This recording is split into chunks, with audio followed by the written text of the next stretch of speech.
Hello friends, मैं आपका दोस्त आपका होस्ट शुभम साहू आप सभी को आज इस वीडियो में बताने वाला हूं कि पंजाब नेशनल बैंक का ये केवाईसी फॉर्म कैसे भरें, क्योंकि ये आपको बैंक में भर के सबमिट करना होता है, जिसके लिए आपको ये फॉर्म फिल करना होगा।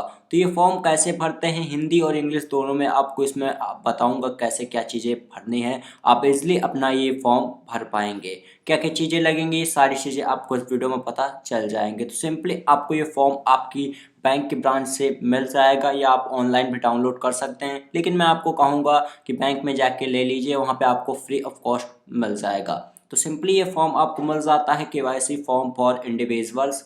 तो ये फॉर्म आपको जैसे ही मिल जाता है, देख सकते हैं यहाँ पे सारी चीज़ें आपको दी गई हैं। तो सबसे पहले यहाँ पे आपका आता है कि आपका यहाँ पे कौन सा है, न्यू अकाउंट है या आपका पहले से ही अकाउंट है। तो आपका अगर न्यू है, अभी आप ओपन कराने ही जा रहे हैं, तभी आप इसको भर रहे हैं, तो आपको न्यू पे टिक कर देना है। और पुराने अकाउंट का केवाईसी फॉर्म फिल कर रहे हैं, तो यहाँ पे एक्सेप्टिंग पे यानी कि सेकंड वाले पे टिक कर देना है। उसके बाद यहाँ पे अगर आपका पुराना अकाउंट है, तो यहाँ पे आपको कस्टमर आईडी भरनी होगी, जो कि आपकी पासबुक पे आपको मिल जाएगी।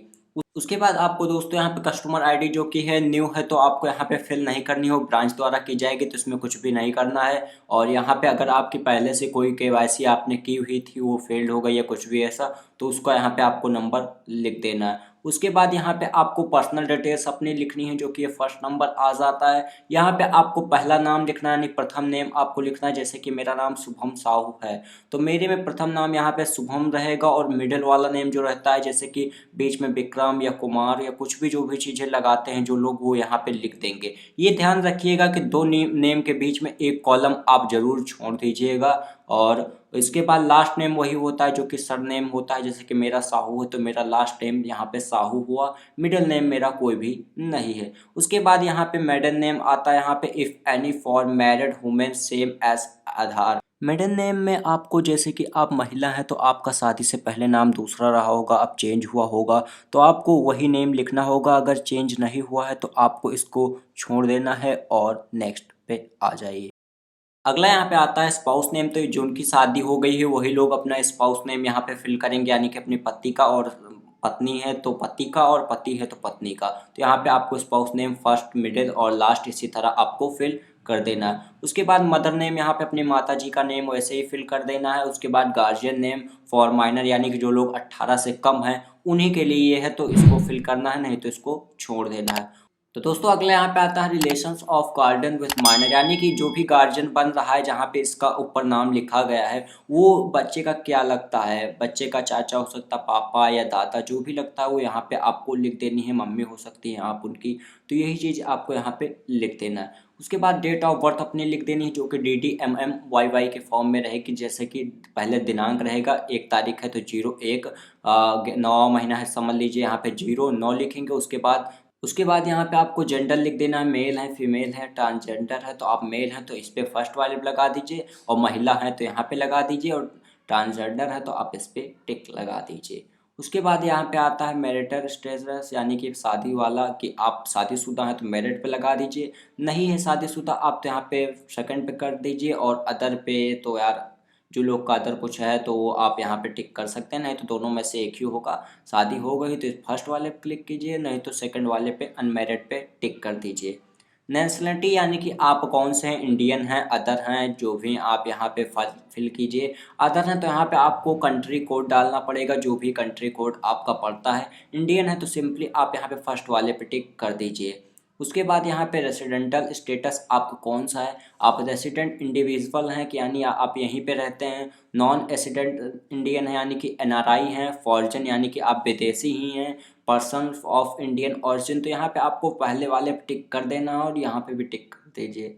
उसके बाद आपको यहाँ पे आता है ऑक्यूपेशन टाइप। तो यहाँ पे सैलरीड आप कौन से हैं, सेंट्रल हैं, डिफेंस हैं, या आप यहाँ पे रेलवे में हैं, state government, private sector, other. तो इसमें से अगर कुछ भी आप नहीं आते हैं, सिंपली आपको अदर पे टिक कर देना है। आप इससे कोई भी नौकरी इसमें अगर नहीं कर रहे हैं, तो अदर पे सिंपली टिक कर दीजिए।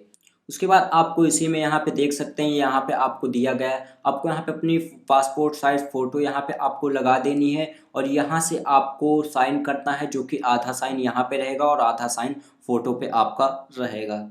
अगला दोस्तों यहाँ पे आता है सेल्फ एम्प्लॉयड प्रोफेशनल हैं आप, यहाँ पे डॉक्टर हैं, आर्किटेक्ट हैं, सीएस और ये इंजीनियर, लॉयर, अदर।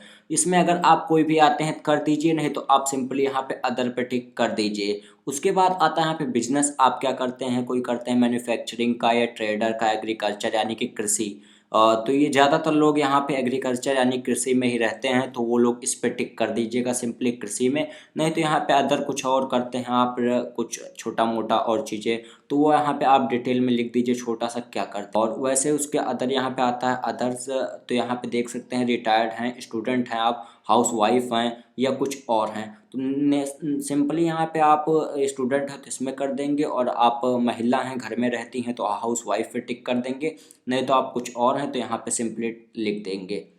उसके बाद आपका यहाँ पे एनुअल इनकम आता है कि आप कितना कमाते हैं, आपकी सालाना कितनी इनकम है। 60,000 से कम है तो पहले वाले पे, 60,000 से 1 लाख के बीच में है दूसरे वाले पे, और 1 लाख से 5 लाख के बीच में है तो ये वाला, और इसी तरह आपको 15 लाख से ऊपर है तो ये वाला। तो ज़्यादातर लोगों 60,000 से कम या 60,000 से यहाँ पे 1 लाख के बीच वाला ही होगा, तो उसी पे आपको टिक कर देना है दोस्तों। अगला यहाँ पे आना एनुअल टर्नओवर, तो वो बिजनेसमैन के लिए, इसमें आप कुछ भी मत कीजिए। उसके बाद आता है यहाँ पे कैटेगरी, आप जनरल हैं, ओबीसी हैं, एससी हैं, एसटी हैं या माइनॉरिटी हैं, तो जो भी हैं उसमें आपको टिक कर देना है। अगला दोस्तों यहाँ पे आता है कस्टमर टाइप, आप माइनर हैं, सीनियर सिटीजन हैं या पेंशनर हैं, एनआरआई हैं, जनरल हैं, स्टाफ, ये जो भी आप इसमें आते हैं, इलिटरेट यानी कि अनपढ़ बोल सकते हैं इसको, और जो लोग पढ़े लिखे ना हों। और यहाँ पे जो भी आपका आता है ब्लाइंड, ये फिजिकली हैंडीकैप्ड, कोई भी आपके शरीर से अपंग बोल सकते हैं इसको, अपंग उपंग हैं आप कोई भी, तो यहाँ पे जिसमें भी आप आते हैं उसमें आपको टिक कर देना है। नहीं तो यहाँ पे अदर पे आपको छोटा सा लिख देना है कि आप क्या हैं। ज़्यादातर यहाँ पे आप जो भी हैं वो चीज़ जनरल पे टिक कर दीजिए सिंपली। और उसके बाद आप माइनर हैं यानी कि 18 से कम है तो यहाँ पे टिक कर दीजिए। दोस्तों यहाँ पे आपको ऑप्शनली ये जो देख सकते हैं ऑप्शनल इंफॉर्मेशन, आप अगर भरना चाहते हैं तो भर दीजिए, नहीं तो इसको आप छोड़ सकते हैं। ये यहाँ पे एजुकेशनल क्वालिफिकेशन, आप अंडर ग्रेजुएट हैं, ग्रेजुएट हैं या पोस्ट ग्रेजुएट हैं, जो भी हैं वो आप टिक कर सकते हैं, नहीं छोड़ दीजिए। और उसके बाद यहाँ पे रिलीजन, आप हिंदू हैं, मुस्लिम हैं, सिख हैं, ईसाई हैं, जो भी हैं आप उसको टिक कर दीजिए। कुछ और हैं तो यहाँ पे अदर आप सिंपली टिक कर दीजिए। दोस्तों अगला ये फॉर्म आ जाता है जो कि सेकंड फॉर्म है, आपको फिल करना है, जिसमें कि टीडीएस डिटेल्स, इसमें आपको पैन कार्ड भरना है। आगे आप देख रहे होंगे in if pan card not available फिर फॉर्म 60। लेकिन आपको बता देना चाहूँगा कि यार बिना पैन कार्ड के लोग अब बैंक वाले मान ही नहीं रहे हैं, चाहे जितना लिखा हो कि फॉर्म 60 भर के काम चला लीजिए। लेकिन पैन कार्ड के बिना यार काम आपका होने वाला नहीं है, तो पैन कार्ड जरूर बनवा लीजिए। नहीं है तो यार मुश्किल ही है, ट्राई कर लीजिए फॉर्म 60 यार, अलग से एक फॉर्म लेके देखिए, अगर मान जाते हैं तो फॉर्म 60 आप अलग से फिल कर दीजिए। उसके बाद यहाँ पे आता है आधार एंड ई-केवाईसी डिटेल्स, आपको यहाँ पे आधार नंबर डाल देना है। अभी ये क्या दिया गया है, ये है सिंपली कि अगर आपका आधार नंबर नहीं है, आप आधार कार्ड नहीं बनवाए हुए हैं, तो आपने शायद अभी अप्लाई किया होगा, तो उसका यहाँ पे ये इनरोलमेंट नंबर जो दिया जाता है वो फिल कर देना है आपको यहाँ पे। लेकिन ज़्यादातर आपका होगा ही, तभी आधार कार्ड वैसे इंडिया में आप आज के समय में सभी के पास है, तो आधार नंबर सिंपली डालिए, इसमें आपको फिर कुछ भी फिल नहीं करना है। यहाँ पे ये भरना पड़ेगा कि आपका प्रूफ क्या है, जैसे आधार कार्ड आप बनवा रहे हैं तो आपने कुछ प्रूफ भी दिया होगा, उसको इसी के डॉक्यूमेंट की सारी डिटेल्स आपको यहाँ पे फिल करनी है। अगर आधार कार्ड बना है सीधा नंबर भरिए और इस झंझट को आप छोड़ दीजिए। उसके बाद यहाँ पे आता है एड्रेस, आपका एड्रेस कौन है, यानी परमानेंट है, यानी कि आपका जो भी एक स्थायी घर होता है, और एक करस्पॉन्डिंग यानी करंट एड्रेस जहाँ पे अभी हम रह रहे हैं, और या बोथ यानी कि दोनों करंट एड्रेस और जहाँ पे रह रहे हैं वो दोनों सेम हैं। तो आपको सिंपली यहाँ पे टिक कर देना है, जो भी आपका है उस पर यहाँ पे एड्रेस लिख देना है, सिटी लिख देना है, कौन सी प्लेस, टाउन, यहाँ पे स्टेट उत्तर प्रदेश है जो भी है उसका पिन कोड यहाँ पे। उसके बाद यहाँ पे पोस्टल कोड, आपका जिप कोड, पोस्टल कोड जो भी बोलें, और यहाँ पे कंट्री का कोड, यहाँ पे इंडियन है तो IN आपको सिंपली लिख देना है। और यहाँ पे अगला आता है करस्पॉन्डेंशियल एड्रेस, तो यहाँ पे आपको सिंपली तब भरना है जब आपका करंट एड्रेस और परमानेंट एड्रेस चेंज हो, नहीं तो इसको छोड़ देना है। और यहाँ पे आप देख सकते हैं ऑफिस बिजनेस एड्रेस, यहाँ पे आपको अगर कोई आपका ऑफिस है तो उसका एड्रेस डाल दीजिए, नहीं इसको भी छोड़ दीजिए। ये वाला नीचे वाला उन्हीं को भरना है जो लोग NRI हैं या PIO हैं, तो इनको भरना होगा, ये चीज़ें वही सेम चीज़ें हैं नॉर्मली, इसको भरना होगा।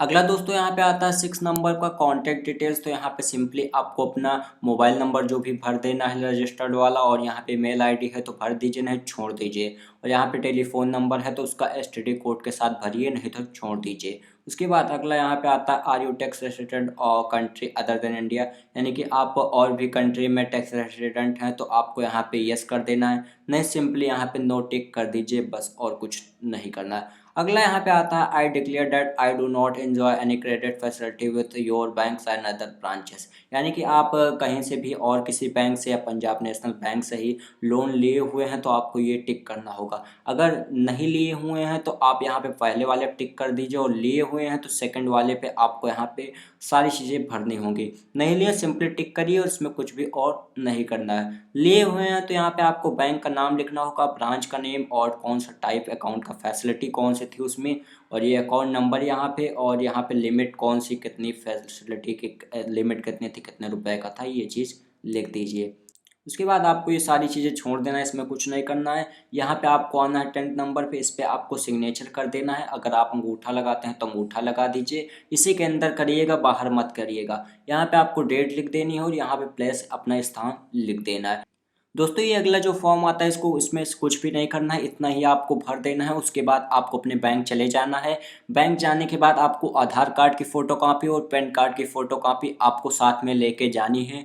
और उसके बाद आपका 72 आवर के अंदर हो जाएगा, थोड़ा ज़्यादा भी कम ज़्यादा हो सकता है टाइम बस, और कोई भी प्रॉब्लम आपको नहीं होगी। इतना करने के बाद आपका केवाईसी सबमिट हो जाएगा।